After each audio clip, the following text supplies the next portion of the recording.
so much motherfucking design on right now. Break it down, bring it. Hai guys, welcome to my YouTube channel.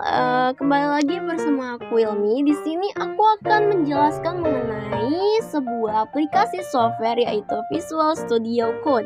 Yang mana aplikasi ini merupakan tempatnya untuk mengcoding bagi programmer ya. Pasti di telinga para programmer itu sangat tidak asing lagi dengan nama Visual Studio Code ini. Oke, tanpa berlama-lama lagi, mari kita masuk ke dalam penjelasannya. Pengertian dari Visual Studio Code atau yang sering dikenal dengan istilah VCS merupakan suatu code editor yang saat ini banyak digunakan oleh programmer. Tingginya popularitas Visual Studio Code bukannya tanpa alasan. Pasalnya, code editor ini bisa dibilang yang paling sempurna saat ini dibandingkan para pesaingnya. Bagaimana tidak, Visual Studio Code memiliki fitur yang lengkap serta dukungan bahasa pemrograman yang sangat banyak.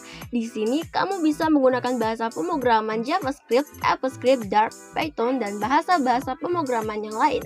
Code editor yang dikembangkan oleh raksasa teknologi ternama Microsoft ini juga bisa dijalankan multiplatform. Artinya kamu bisa menjalankannya di mana saja seperti macOS, Windows, dan Linux. Visual Studio Code juga ringan untuk digunakan sehingga tidak membutuhkan PC berspesifikasi tinggi untuk menjalankannya. Menariknya lagi, aplikasi Visual Studio Code adalah aplikasi yang bisa digunakan secara gratis. Ya, dengan banyaknya fitur dan dukungan bahasa yang dimiliki, Visual Studio Code tersedia secara gratis tanpa ada biaya lisensi atau berlangganan sama sekali. Nah, sekarang kita masuk ke dalam fitur-fitur yang terdapat dalam Visual Studio Code. Yang pertama ada Basic Editing Code.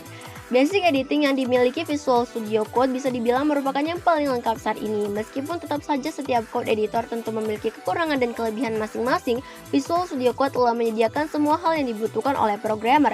Mulai dari fitur-fitur formatting code, auto save yang cukup pintar di mana perubahan akan tetap disimpan ketika kamu keluar aplikasi walaupun belum di-save. Tidak hanya itu, kamu juga akan dimanjakan dengan banyaknya hotkey yang dapat mempercepat proses editing sebuah program. Seperti melakukan copy pada satu atau beberapa baris program, mencari file, mencari keyword tertentu pada satu file program, dan masih banyak lagi. Sekarang kita masuk yang kedua, di sini ada debugging. Debugging adalah fitur yang sangat membantu programmer dalam mengolah programnya agar dapat dilihat hasilnya. Dengan adanya fitur ini, kamu bisa melakukan compile, edit, dan melakukan eksekusi kode baik satu atau beberapa kali secara cepat dan praktis. Error message juga dengan mudah dapat dibaca sehingga kamu bisa mengetahui letak kesalahan dalam kode kamu. Secara default, Visual Studio Code menyediakan debugger untuk Node.js yang artinya disediakan untuk program JavaScript. Tapi tidak perlu khawatir apabila kamu bukan merupakan JavaScript programmer, karena bahasa pemrograman Visual Studio Code yang beragam, maka kamu bisa mendownload debugger sendiri melalui fitur extension. Nah, sekarang kita masuk yang ketiga, di sini ada extension. Visual Studio Code adalah aplikasi kode editor yang sangat kompleks, termasuk dengan adanya extension. Fitur ini memungkinkan pengguna Visual Studio Code untuk mengeksplorasi hal-hal di luar VSC untuk dimasukkan dan digunakan dalam proses programming. Kamu bisa menginstal extension apapun yang ada di internet secara langsung dari Visual Studio Code. Caranya pun sangat mudah karena kamu hanya tinggal mencari kemudian menginstalnya. Semua berjalan cepat dan kamu tidak akan dirumuskan dengan berbagai macam konfigurasi. Salah satu extension yang paling populer digunakan seperti Live Server, Prettier, ESLint, dan masih banyak lagi. Nah, kita masuk yang keempat, di sini ada IntelliSense. Ketika memprogram tentu akan melelahkan jika kamu menulis semua program benar-benar dari awal hingga akhir. Akan lebih mudah jika menggunakan fitur IntelliSense yang sudah ditanamkan pada aplikasi Visual Studio Code ini. IntelliSense membuat kode yang kamu tulis akan memunculkan saran possible code berdasarkan database dari bahasa yang kamu gunakan.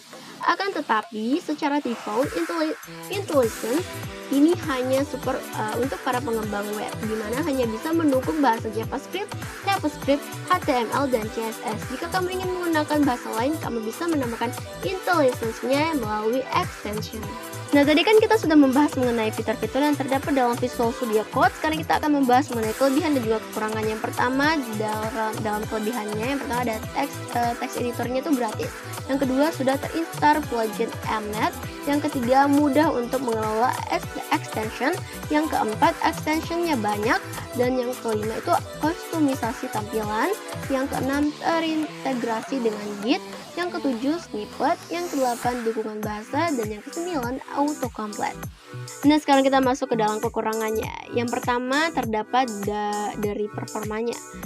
Dibandingkan dengan teks editor lain seperti Zoomlight Text yang masih lancar di CPU 2 core dengan 2 GB RAM, sedangkan dengan spek yang sama, Visual Studio Code kadang suka crash atau lag. Jadi untuk performa yang stabil, Visual Studio Code butuh CPU 4 core dan 4 GB RAM. Yang kedua, belum menghafal shortcut. Mungkin bagi kalian yang baru sebelumnya memakai Sublime Text dan ingin mencoba Visual Studio Code, mungkin kalian akan sedikit kebingungan dengan shortcut key di Visual Studio Code. Karena tidak seperti di Sublime Text untuk melakukan suatu tindakan menggunakan tombol CTRL, sedangkan di Visual Studio Code ini kalian tuh harus menggunakan tombol ALT, oke?